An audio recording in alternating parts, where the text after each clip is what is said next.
Pemirsa, putusan batas minimum usia Capres-Cawapres di Mahkamah Konstitusi yang dianggap menyediakan jalan bagi pencalonan putra sulung Presiden Joko Widodo, Gibran Rakabuming Raka, menjadi Cawapres ini terus menimbulkan kontroversi. Para hakim konstitusi kini harus bersiap menerima sanksi atas putusan yang diambil melalui sidang MK yang sudah mulai berjalan sejak Selasa lalu. Terkait istilah dinasti politik seperti apa, Pak? Terkait istilah dinasti politik seperti apa, Pak? Ya, itu kan masyarakat yang menilai, dan dalam pemilihan pun baik itu di pilkada, di pilihan wali kota, pilihan bupati, pilihan gubernur, pilihan presiden, itu semuanya yang memilih itu rakyat, yang menentukan itu rakyat, yang mencoblos itu juga rakyat, bukan kita, bukan elit, bukan partai. Ya, itulah demokrasi. Adanya tadi korupsi nepotisme yang dilakukan oleh yang diduga dilakukan oleh Presiden kita RI Joko Widodo dengan Ketua MK Anwar, juga Gibran dan Kaisang dan lain-lain. Ketua Mahkamah Konstitusi Anwar Usman tengah diadukan terkait dugaan pelanggaran etik. Anwar dilaporkan sejumlah elemen masyarakat atas dugaan pelanggaran etik dalam putusan MK yang pro pencalonan Gibran Rakabuming sebagai Cawapres.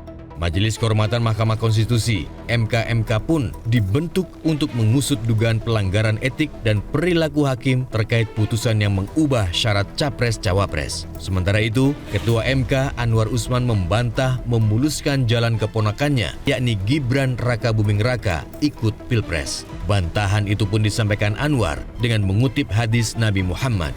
Bagaimana Nabi Muhammad SAW ketika didatangi oleh salah seorang yang bernama Usamah bin Zaid, diutus oleh bangsawan Quraisy supaya bisa melakukan intervensi,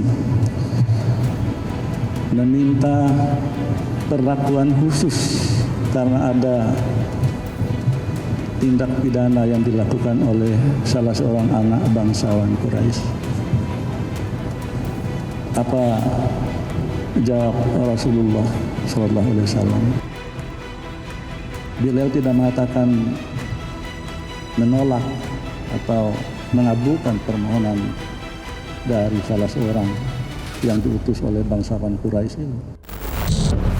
Namun yang cukup unik, laporan dugaan etik bukan hanya ditujukan kepada hakim yang memutuskan, namun juga hakim yang memiliki pendapat lain atau dissenting opinion. Ketua Majelis Kehormatan Mahkamah Konstitusi atau MK, Jimli Asyidiki, mengaku baru kali ini seluruh hakim konstitusi dilaporkan atas dugaan pelanggaran kode etik. Karena itu, MK mengaku akan menangani laporan dugaan pelanggaran etik hakim konstitusi terhadap Anwar Usman secara cepat. Ini perkara belum pernah terjadi dalam sejarah umat manusia.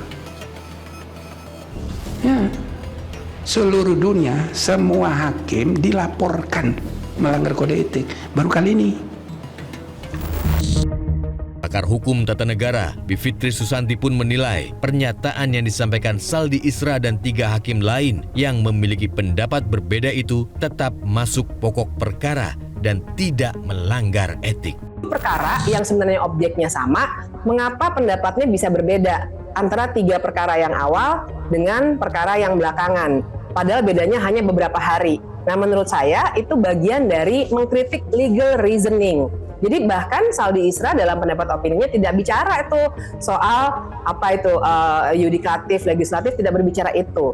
Tapi dia membicarakan bagaimana pendapat hakim itu keluar dari penalaran hukum yang wajar. Jadi menurut saya pendapat Saldi Isra maupun 3 orang lainnya itu tetap masuk ke pokok perkara, tidak mengungkapkan hal-hal yang tidak seharusnya diungkapkan, maka tidak melanggar etik. Sementara sidang MK telah berlangsung dan akan kembali digelar secara terbuka pada Selasa dan Rabu pekan depan. Jelajahi cara baru mendapatkan informasi. Download Metro TV Extend sekarang.